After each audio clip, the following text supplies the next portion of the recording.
아담은 하나님께서 먹지 말라고 하신 열매를 먹었습니다.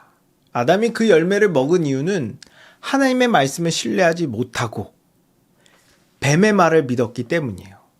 그리고 스스로 하나님이 되려고 했기 때문이었습니다.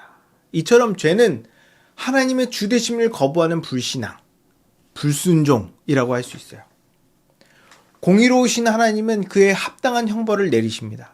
그것은 복된 하나님 나라에서 추방하는 것이었어요.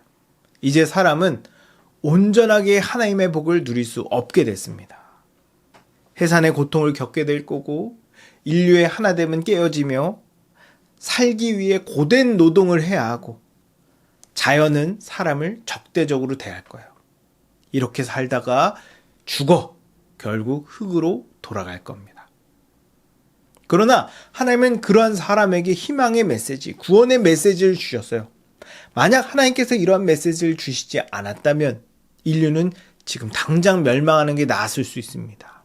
하지만 하나님께서 우리에게 은혜를 베푸시고 구원을 약속해 주셨기 때문에 우리는 어려움 가운데 희망을 놓지 않고 구원을 소망할 수 있게 됐어요.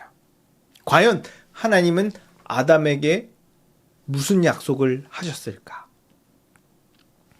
하나님은 뱀을 심판하실 때 매우 수수께끼 같은 말씀을 하십니다.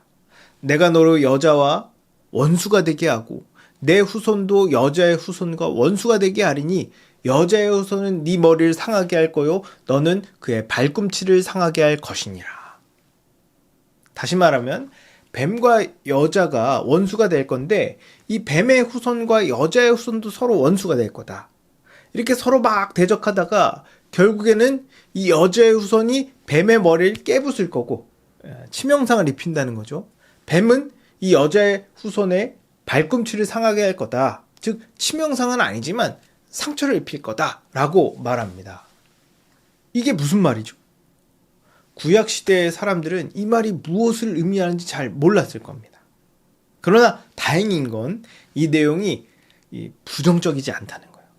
결국에는 사탄이 지고 여자의 후손이 승리한다는 의미잖아요. 그래서 과연 이 여자의 후손이 누구냐에 대한 논의가 많았습니다. 아담은 이 여자의 후손이 이 여자의 첫째 아들인 가인인 줄 알았을 거예요. 그러나 가인이 동생 아벨을 돌로 쳐 죽임으로써 가인이 여자의 후손이 아니었다는 게 드러나죠. 이렇게 여자의 후손이 누군지 미궁에 빠지게 됩니다. 우리는 모두 이 여자의 후손이 누군지 다 알고 있죠. 모를 수가 없습니다. 인류 역사상 처녀가 임신하여 태어난 경우는 딱 하나밖에 없어요. 바로 우리 주 예수 그리스도죠. 아무튼 아담은 하나님께서 뱀에게 하신 말씀을 듣고 하나님이 자기를 버리지 않을 거라는 확신이 생겼습니다. 그쵸? 하나님께서 구원할 생각이 없었으면 뭐하러 이런 얘기를 하십니까? 그냥 곧바로 그냥 죽여버리면 되는데. 하나님은 사람에게 은혜를 베푸십니다. 그래서 인류가 유지될 수 있도록 하세요. 하나님은 여자에게 해산의 고통을 주셨지만 그래도 생육하고 번성하는 복을 거두지 않으십니다. 그래서 인류가 멸종하지 않고 지금까지 지구상에 사람이 번성할 수 있었어요. 하나님은 남자가 여자를 지배하게 하셨지만 그래도 남자와 여자가 서로 협력해서 가정을 일구고 각자의 역할을 수행할 수 있게 하셨어요. 하나님은 비록 땅에 가시와 엉겅퀴가 나게 하셨지만 그래도 사람이 먹고 살아갈 수 있는 자원을 허락해 주셨습니다. 하나님은 남자에게 평생 땀을 흘리고 수고하는 벌을 주셨지만 그래도 기술을 개발하고 문화를 발달시켜 수고를 덜 수 있게 하셨어요. 지금 우리가 사는 사회는 어떤 면에서 참 살기 어렵습니다. 부정부패, 억압과 소외, 부익부 빈익빈 같은 사회적인 문제, 질병과 전염병, 자연재해 같은 자연적인 문제, 미움, 탐욕, 불평, 불만, 슬픔 같은 이 내면적인 문제 등등 이런 문제들이 우리의 삶을 불행하게 만들어요. 이 모든 게 다 죄 때문에 생긴 겁니다. 하지만 그래도 하나님께서 이 세상에 어느 정도 복을 남겨두셨기 때문에 어떤 면에서 아직 이 세상은 살만해요. 가정을 통해서 인류가 유지되고 국가를 통해 사회 질서가 유지되며 지혜와 지식의 발달로 삶의 질을 높일 수 있었습니다. 이 모든 게 하나님께서 사람을 사랑하셔서 은혜를 베풀어 주셨기 때문이에요. 하나님께서 이렇게 인류가 생존할 수 있도록 은혜를 베푸시고 최종 심판을 뒤로 미루신 이유는 너무 분명합니다. 하나님 나라를 회복해서 다시 사람을 하나님 나라의 백성으로 삼으시기 위함이에요. 아담은 막 깊이까지는 아니더라도 하나님께서 인류를 구원하실 걸 알았습니다. 그래서 아담은 자기 아내의 이름을 하와라고 지어요. 성경을 보면 이전까지 하와는 여자라고 불렸습니다. 근데 언젠가 여자의 후손이 뱀의 머리를 부숴 자신을 죽음에서 생명으로 옮겨주실 걸 믿고 아담은 여자의 이름을 하와라고 이름 지은 거예요. 하나님은 아담과 하와에게 가죽옷을 지어 입히십니다. 하나님께서 가죽옷을 지어 입히신 것에는 여러 의미가 있어요. 첫째, 가죽옷은 사람의 노력이나 힘으로는 수치를 가릴 수 없다는 걸 보여줍니다. 아담과 하와는 썩어 없어질 무화과 나무잎으로 치마를 삼아 자기 수치를 가리려고 했어요. 하지만 나뭇잎으로는 가려진 것 같은 느낌만 받을 뿐이지 전혀 그 죄를 가릴 수 없었습니다. 사람은 절대로 자기 수치를 가릴 수 없어요. 그래서 하나님께서 쥐어주신 가죽옷을 통해 수치를 가려야 했습니다. 이처럼 사람은 스스로 자기의 죄와 수치를 가릴 수 없다는 걸 알아야 돼요. 둘째, 가죽옷은 하나님께서 친히 마련해 주신 것을 통해서 수치를 가릴 수 있다는 걸 보여줍니다. 하나님은 아담과 하와에게 가죽옷을 만들어 입으라고 명령하지 않으셨어요. 하나님께서 직접 손수 가죽옷을 지어서 입히셨습니다. 이는 사람이 구원받기 위해 사람이 할 수 있는 게 없다는 거예요. 그저 사람은 하나님께서 구원해 주시기를 기대하고 하나님께서 은혜로 옷 입혀 주셔야 구원받을 수 있다는 것을 믿어야 됩니다. 셋째, 가죽옷은 수치를 가리려면 누군가 대신 죗값을 치러야 한다는 걸 보여줘요. 가죽옷은 짐승을 죽이고 그 표피를 벗겨내서 만든 옷입니다. 어떤 사람은 나뭇잎으로 만든 옷보다 가죽옷이 따뜻하고 오래가니까 하나님께서 가죽옷을 지어 입힌 거다라고 말하는데 확실히 가죽옷이 좋죠. 하지만 그런 의미가 아니에요. 성경을 읽어보지 않은 사람은 가죽옷이 의미하는 바가 뭔지 잘 모를 수 있지만 성경 전체를 읽어본 사람은 가죽옷의 의미가 나중에 제사제도로 확정되고 더 나아가 예수 그리스도를 의미했다는 걸 알 수 있어요. 히브리서에 보면 피 흘림이 없은즉 죄사함도 없다고 말합니다.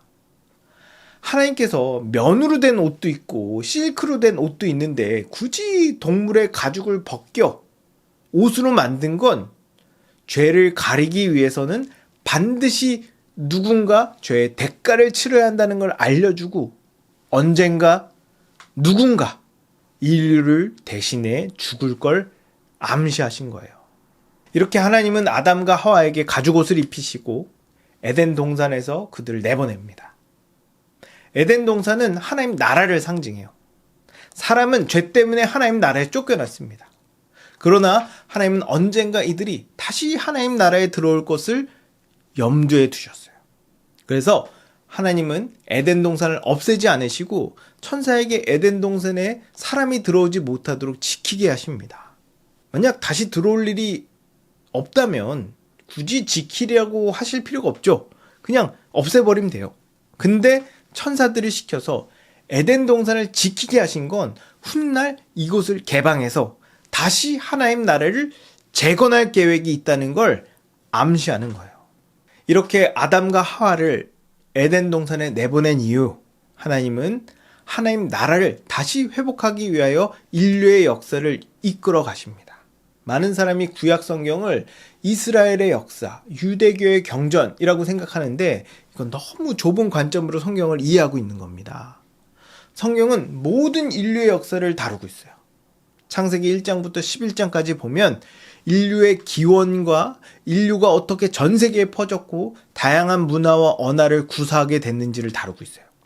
근데 갑자기 12장부터 아브람 한 사람으로 초점이 맞춰지는데 이건 하나님께서 전 인류를 구원하기 위한 하나님의 구원 계획이 어떤 방식으로 어떤 방향으로 진행되는지를 보여주기 위한 하나님의 의도였습니다. 결국 성경은 모든 인류를 구원하기 위해 주신 책이에요. 하나님은 우리를 구원하실 겁니다. 만약 구원하실 계획이 없었다면 지금 이 세상이 존재할 이유가 하나도 없어요. 그렇기 때문에 우리는 하나님의 구원 계획이 마무리되기 전에 빨리 죄로부터 벗어나 하나님 나라에 들어가야 됩니다. 그 하나님 나라에 들어가는 비밀이 바로 복음이에요. 그러니 여러분 모두 복음을 제대로 알아 하나님 나라에 들어가기를 주님의 이름으로 축복합니다. 자, 우리는 오늘 강의를 통하여 죄의 본질이 무엇이고 그로 인해 사람이 받은 형벌이 무엇이며 죄의 형벌을 받은 사람에게 하나님께서 어떤 은혜를 베풀어 주셨는지를 알아봤어요. 죄의 본질은 하나님을 왕으로 인정하지 않고 하나님을 신뢰하지 않는 불신앙과 불순종입니다. 그리고 죄의 동기는 자기가 하나님처럼 되려고 하는 교만함이었어요. 이런 죄에 대한 형벌로 사람은 하나님 나라에서 추방됐고 죄로 인해 고통받다 결국 죽음에 이르게 될 겁니다. 그러나 하나님은 우리에게 은혜를 베푸셨어요. 하나님은 최종 심판을 뒤로 미루시고 하나님께서 구원을 완성하실 때까지 인류가 유지되게 하셨습니다. 그리고 언젠가 여자의 후손이 뱀의 머리를 깨부수고 승리하는 그날 죄의 문제는 해결되고 하나님 나라는 회복될 겁니다. 그 나라에 들어갈 기회가 지금 저와 여러분에게 주어졌어요. 이제 여러분은 선택할 수 있습니다. 아담처럼 또 뱀의 말을 듣고 계속 이 저주받은 세상에 잔류해서 영원한 죽음에 이를 건가? 아님 이제는 겸손히 하나님을 왕으로 인정하고 하나님 말씀에 순종하여 하나님 나라에 들어가 영원한 생명에 이를 건가? 저는 이미 선택했습니다. 여러분도 선택하십시오. 하나님의 말씀을 선택한다는 건 곧 복음을 믿는 겁니다. 여러분 모두 복음을 믿어 죄사함 받고 하나님 나라에 들어가 영원한 생명과 영원한 복을 누리길 주님의 이름으로 축복합니다.